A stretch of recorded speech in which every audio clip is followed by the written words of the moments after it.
Assalamualaikum warahmatullahi wabarakatuh.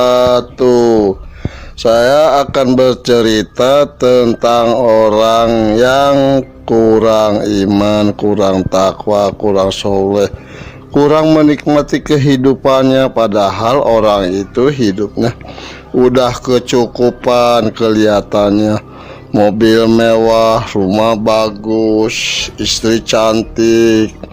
Tapi orang itu hidupnya tuh nggak pernah ada ketenangan, nggak pernah, mainnya tuh poya-poya, main judi, main mabok, wah segala macam.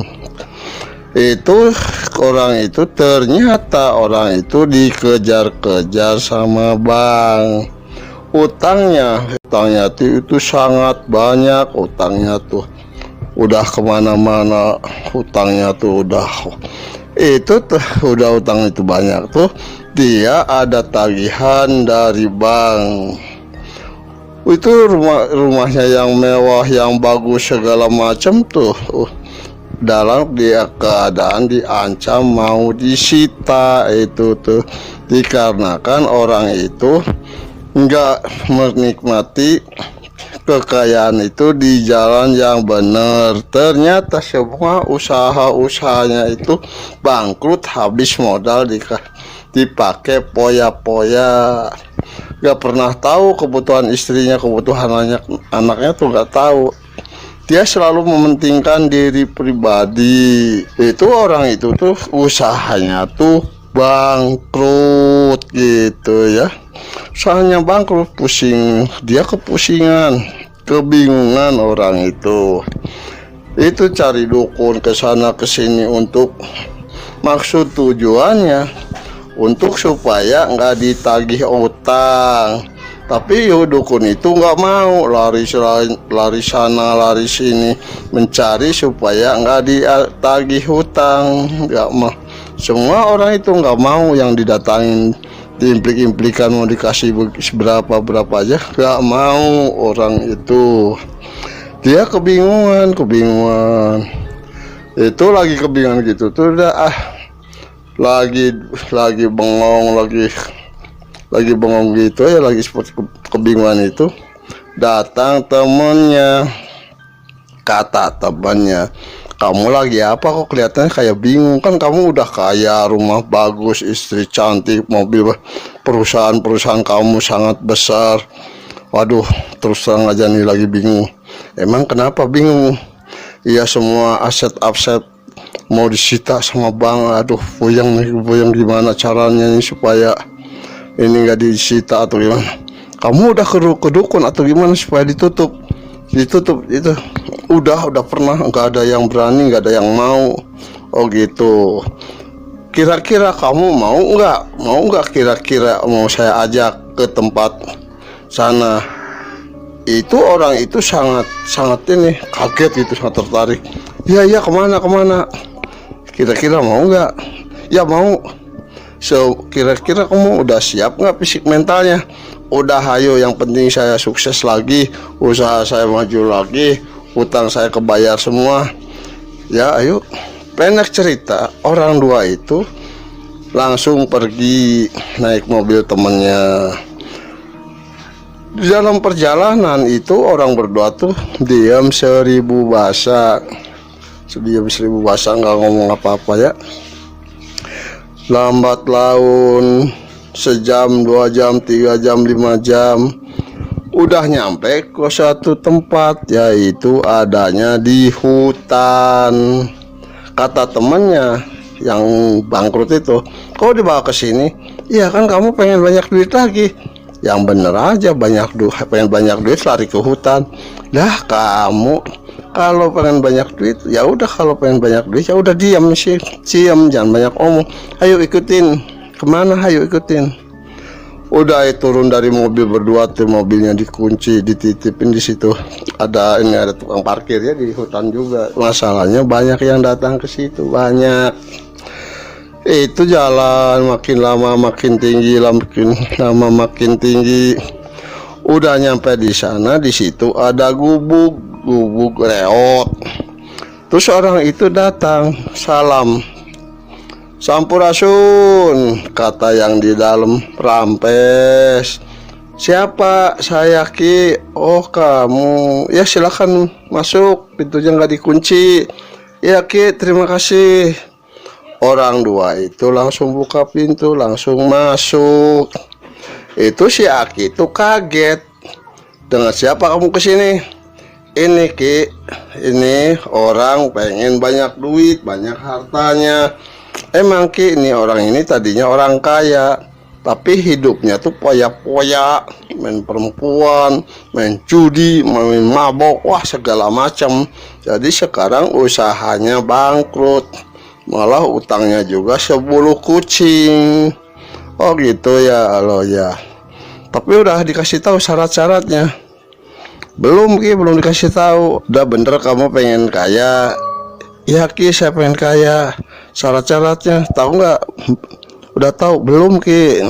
Syarat-syaratnya: 1, gak boleh nyebut nama Allah, gak boleh baca-baca Quran, gak boleh istighfar, gak boleh. Sanggup nggak sih syarat begitu? Ya Ki, sanggup. Astagfirullahaladzim, tuh orang kebangetan. Udah gitu langsung. Udah sekarang segini aja, kita nunggu agak malaman dikit ya. Oh iya Ki, nggak apa-apa. Itu si Aki itu cerita, setiap orang yang datang ke sini tuh itu nggak boleh mengenal Allah, nggak boleh mengenal Al-Quran. Jadi harus menghindar dari ajaran-ajaran Quran. Itu bagus. Kalau kamu masih mengucap satu ayat aja, itu harta kamu tuh hilang dengan sendirinya. Kata orang itu, waduh berat juga ya Ki. Iya berat. Sanggup nggak kira-kira? Ya udah Ki, sanggup nggak apa-apa. Yang penting saya dapat banyak duit, harta saya banyak lagi, perusahaan saya nggak disita. Ya udah gitu. Makin lama makin malam. Udah waktunya si Aki itu bawa obor yang dari bambu. Ayo kita berangkat. Iya Ki. Itu bertiga tuh jalan naik ke hutan, jalan. Wah, yang namanya di hutan itu pohonnya besar-besar gitu, rumputnya hijau-hijau. Itu jalan terus, jalan sejam 2 jam terus. Kurang lebihnya 2 jam 3 jam nyampe ke tempat tujuan. Kata si Aki, nih di sini ya. Kok ini gua? Iya gua. Terus apa? Bukan hotel, di sini gua. Oh iya nggak apa-apa. Udah gitu tuh si Aki langsung bikin api unggun di depan gua itu. Bikin api unggun, udah nyala api unggun tuh. Terus si Aki ngomong, ayo kita masuk ke dalam. Bertiga masuk ke dalam. Itu yang namanya di gua itu baunya tuh bau apek, bau jamur, wah bau segala macam di gua itu. Makin lama makin dalam, semakin dalam tuh baunya. Aduh, masya Allah baunya. Udah nyampe ke tujuan di situ. Dilihat di situ tuh ada kolam kecil, ada sesajen, ada patung di situ tuh, ada patung, yaitu patung babi. Itu ya. Terus kok ini di sini? Iya di sini. Ya udah gitu, siap. Pas dilihat di situ tuh sesajennya udah siap, kepala anjing, kepala babi, wah segala macam. Tapi sajen-sajen itu udah pada bau busuk, udah pada bau, udah tahu berapa minggu, berapa bulan, berapa tahunnya nggak tahu. Itu sangat baunya, masya Allah. Dah sekarang kamu duduk di situ. Ya, iya Ki, kata orang tua tuh. Si Aki itu langsung bakar kemenyan. Si Aki itu, waduh, bakar kemenyan. Lama juga itu ya, namanya guha. Itu asapnya, waduh, sampai penuh dengan asap bau menyan itu. Udah begitu asap tuh. Si Aki sama orang itu lah, bang, coba kamu lihat tuh sebelah sana, melangkah ke sebelah kiri, ada apa di situ? Itu si orang yang tukang judi, tukang mabok itu langsung berdiri, melangkah ke sebelah kiri. Ternyata di situ ada kolam kecil. Coba kamu lihat tuh, di situ ada apa? Itu orang si penjudi itu langsung nengok ke kolam.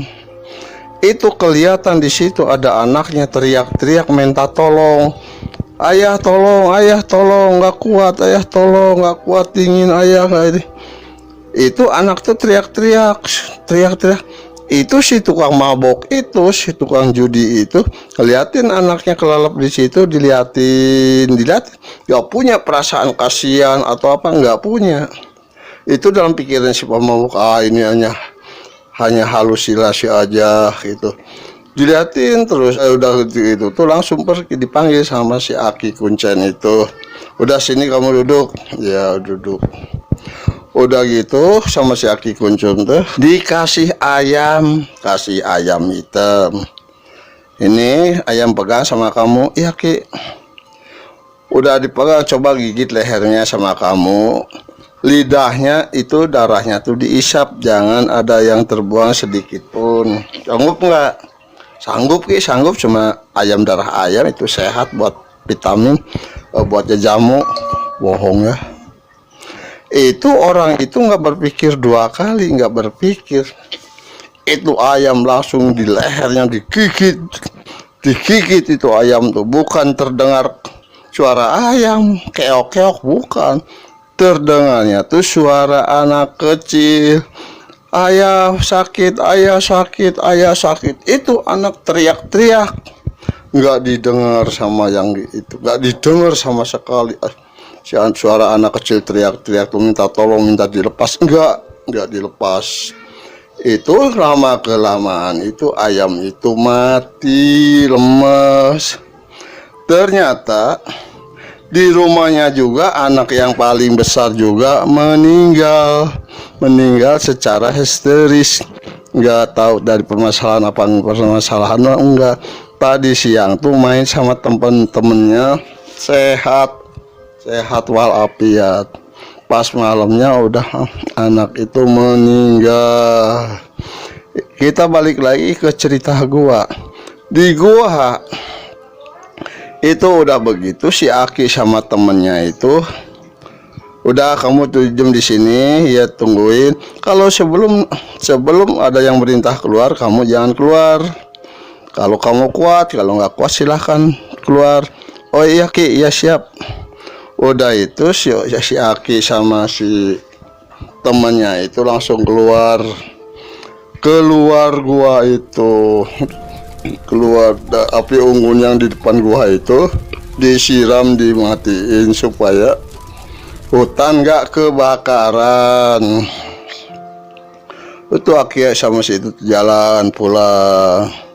Pendek cerita, si Aki sama anak muda itu udah nyampe ke rumahnya. Itu si nenek itu di dalam nanya, Aki udah beres Ki, udah itu. Iya nih, di sana udah, anaknya udah di sana di gua. Itu si nenek itu udah senyum itu. Dasar pemalasan, pengedulan, gak mau tanggung jawab, pengennya instan. Waduh, kasihan tuh anak, kata si nenek sambil pergi. Si Aki nanya, mau kemana Nek? Ya mau ngambil air buat bikin kopi. Oh iya nih. Itu si nenek itu bikin kopi, disuguhin sama ya si anak muda itu, tamunya anak buahnya gitu ya, yang udah sukses jadi orang kaya. Di situ minum makanan kecil seperti singkong bakar, bolet bakar, keripik sampel, keripik songkong itu ya. Kita balik lagi ke keadaan yang ada di gua. Itu orang itu tuh di situ sendirian. Makin lama makin malam itu udah mulai yang namanya suara nyamuk ngeong-ngeong di kuping. Tepak kiri lari kanan, tepak kanan lari kiri, terus begitu terus. Dari bawah gatel, di banyak yang gigitin nyamuk. Itu orang tuh gak mau tahu, yang penting banyak duit gitu katanya. Makin lama makin malam. Itu yang namanya nyamuk sama semut itu makin banyak. Wah, badannya tuh digembrong nyamuk, digembrong semut itu. Tapi orang itu udah tikin, udah nekat, udah luas, apa yang terjadi, terjadilah. Kan dalam pikirannya juga mau jadi kodok, mau jadi bangkong, mau jadi babi, mau jadi apa, yang penting banyak duit. Dalam pikiran serakahnya itu orang tuh bener-bener semalaman itu tersiksa, nggak bisa tidur, yang namanya nyamuk. Pondok cerita dia udah merasa ngantuk, tidur sambil duduk, tidur enak banget ya, tidur di situ. Ternyata di luar itu udah siang. Ternyata itu temennya sama si Aki itu naik ke atas, maksudnya nengok. Pas datang ke depan gua itu belum ada reaksi apa-apa. Terus si Aki sama temennya itu masuk ke gua, masuk. Udah masuk, udah deket, ternyata orang itu lagi tidur. Tidurnya ngorok kayak babi gitu ya, ngorok. Udah kelihatan gitu, langsung keluar lagi si Aki sama temennya. Pulang lagi ke gubuk itu, makin lama siang diganti sore diganti malam. Udah begitu terasa di situ lagi bangun, orang itu udah tidurnya kekenyangan. Itu dia terus mau nyari makanan ya, nonton tempat gelap gak kelihatan ya makanan. Itu nyari sini nyari sana ya, nggak ketemu yang namanya makanan, nggak ketemu. Melihat itu sesajen kepala babi sama kepala anjing udah bau, udah sesajen itu orang bakak ayam, udah banyak belatungnya di situ, yang udah semua dikerobotin belatung sesajen itu orang itu tuh langsung duduk, udah mulai perutnya nagih minta diisi, guruguk. Itu orang itu mulai ngusap-ngusap perutnya, lapar, mau keluar, takut batal gitu. Makin lama makin malam dia sadar, oh iya saya ini sama si Aki itu dikasih bacaan. Udah gitu sadar, duduk di situ tuh si orang itu duduk, langsung baca aja itu dibaca terus bolak-balik. Itu di situ mulai badannya tuh yang namanya nyamuk. Wah, nyamuk banyak nyamuk di situ, banyak nyamuk. Hilang nyamuk, datang semut. Wah, semut badannya dikeroyok semut itu. Hilang semut, datang lintah. Itu yang namanya lintah. Wah, bener pada nempel di badannya. Itu malam pertama. Malam ke-1 aja udah begitu ngerinya, udah begitu menjijikan, banyak lintah.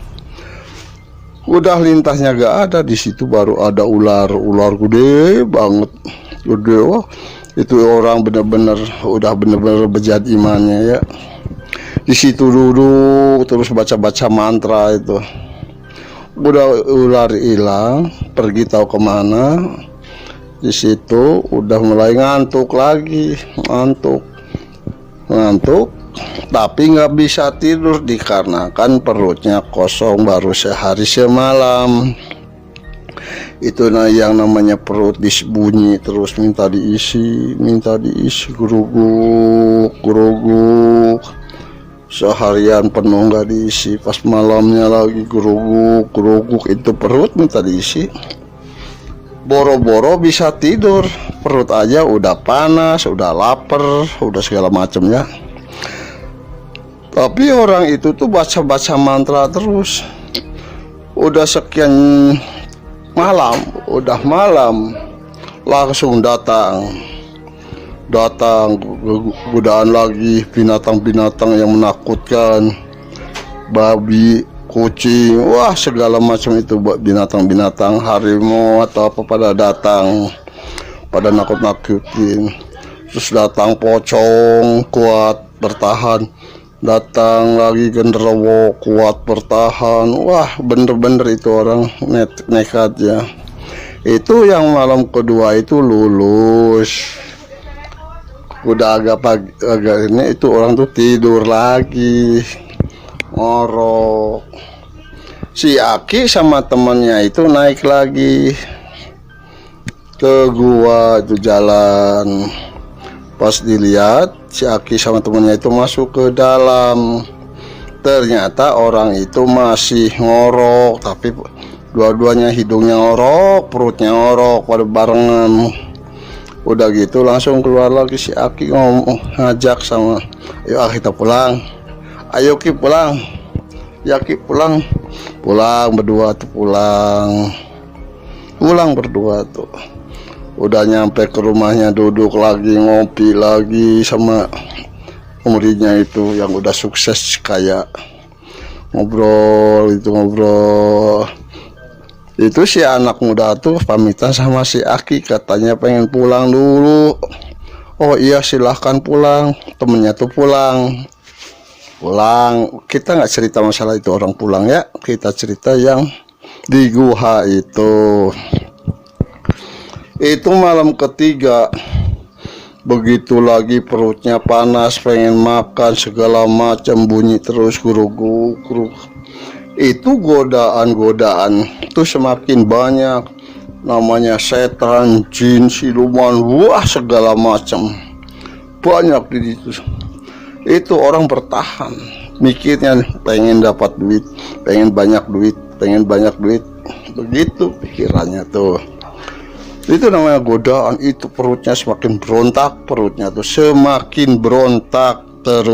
tuh pengen diisi. Tapi itu semakin bertahan, wah makin panas perut tuh. Duduk salah, berdiri salah, jongkok salah, terus bener-bener gelisah itu orang. Pengen makan. Itu yang namanya godaan itu. Godaan bener-bener kuat bertahan. Pondok cerita itu orang itu udah lulus.